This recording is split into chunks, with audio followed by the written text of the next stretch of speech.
Okay, so this is Lonigan Martin.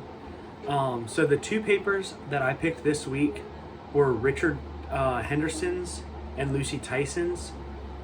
So both papers, I would say overall, were pretty interesting and did a good job of explaining the roles of PMCs and the kind of services that they offer, as each PMC was kind of different. So they both did a good job explaining which each company that they had picked, what kind of services they offered.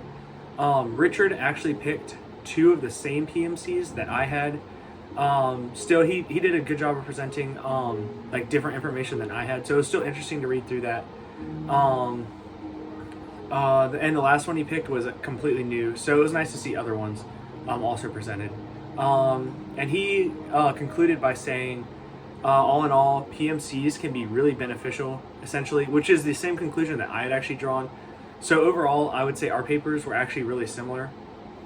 On the other hand, Lucy picked three completely different PMCs that I had.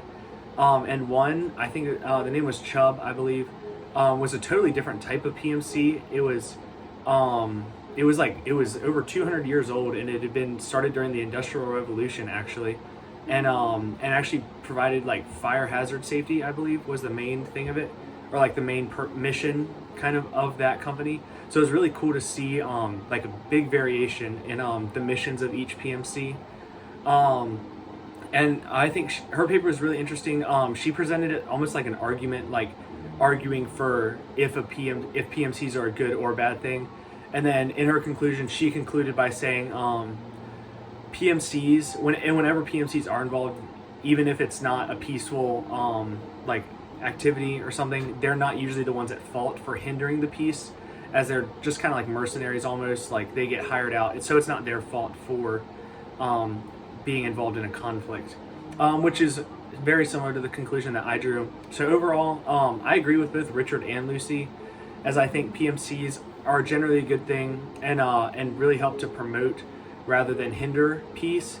Mostly because they're generally speaking, they're like security corporations and things like that. They're not really used for offensive measures. So I would say overall they are a peaceful, like a good like solution to a lot of the issues involving conflict nowadays.